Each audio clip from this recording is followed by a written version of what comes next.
గత 10 రోజుల నుంచి ఏ పత్రిక చూసినా ఏ టీవీ ఛానల్ చూసినా ముఖ్యమంత్రి గారు సమీక్ష నిర్వహించారని, జిల్లా ఇన్ఛార్జ్ మంత్రులు పరిశీలిస్తున్నారని, పర్యవేక్షిస్తున్నారని, అధికార యంత్రాంగాన్ని అప్రమత్తం చేశామని చెప్పని ప్రకటనలు ఇస్తూ ఉన్నారు. మరి ఆ రకంగా సమీక్షలు చేశామని చెప్తా ఉన్నారు. కానీ ఈరోజు వాస్తవంగా క్షేత్రస్థాయిలో పరిశీలన జరిపితే ఏం జరుగుతుంది అన్నటువంటి దానికి నిదర్శనం మొన్న రామాంతపూర్లో విద్యుత్ ఘాతానికి బలైనటువంటి 6 యొక్క సంఘటన ఒకవైపునుంటే, మళ్ళీ నిన్న అదే రకంగా అదే విద్యుత్ శాఖకు సంబంధించినటువంటి ఒక అనాలోచిత నిర్లక్ష్య అలసత్వ వైఖరి వల్ల పాతపట్నంలో 2 మరణించినటువంటి సంఘటన ఇంకొకటి వెలుగులోకి వచ్చింది. అంటే ఈ ముఖ్యమంత్రి సమీక్ష నామకే వాస్తేనా లేదా కామ్కే వాస్తేనా అని నిలదీయడం కొరకు, అడగటం కొరకు, ప్రశ్నించడం కొరకే ఈరోజు రామాంతపూర్ ప్రజానికం ఉవ్వెత్తున లేచి బంద్ పాటించిందని చెప్పని నేను ఈ సందర్భంగా ప్రకటిస్తూ ఉన్నా, తెలియజేస్తూ ఉన్నా.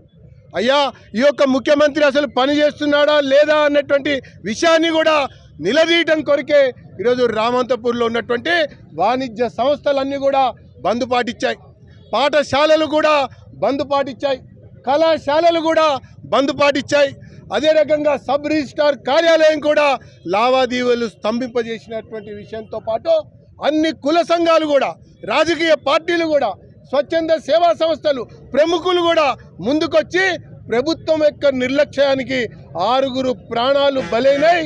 ఈ రామాంతపూర్ సంఘటన రాష్ట్రానికి కనువిప్పు కలగాలి, అధికారుల యొక్క మెడలు వంచాలి, ప్రభుత్వం దిగి రావాలన్నటువంటి ఒక డిమాండ్తో సాగుతున్నటువంటి ఒక పోరాటంలో ఈరోజు బంద్ మొదటి దశగా పూర్తయింది, విజయవంతమైంది.